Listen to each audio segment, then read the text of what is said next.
Senior نائب صدر press club مشرفیاباد سید محمد سین کی مسلم لیگ نون کے صوبائی رہنما شبیر احمد عثمانی سے خصوصی ملاقات میں موجودہ ملکی حالات کے حوالے سے تفصیلی گفتگو ہوئی۔ اس موقع پر صوبائی رہنما مسلم لیگ نون شبیر احمد عثمانی نے کہا کہ موجودہ حکومت نے عوام کو مہنگائی جیسے تحفوں کے علاوہ کچھ نہیں دیا۔ بے روزگاری اور مہنگائی سے تنگ عوام 2 وقت کی روٹی کو ترس گئے ہیں۔ اشیاء خوردونوش بھی اسی مہنگائی کی وجہ سے عوام کی پہنچ سے دور ہو چکی ہیں۔ تنہا دار طبقہ کی زندگی اجیرن بن چکی ہے۔ عمران خان کا یوم حساب قریب ہے۔ تبدیلی سرکار نے جو کچھ عوام کے ساتھ کیا اس کا حساب دینا پڑے گا۔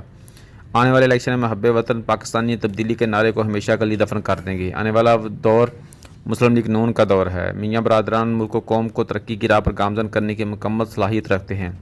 میاں شہباز شریف اور میاں محمد نواز شریف کے دور اقتدار میں ملک ترقی کی راہ پر گامزن ہو چکا تھا۔ نااہل تبدیلی سرکار نے نئے تجربات کر کے ملک کو مہنگائی بے روزگاری کے دلدل میں دھکیل دیا ہے۔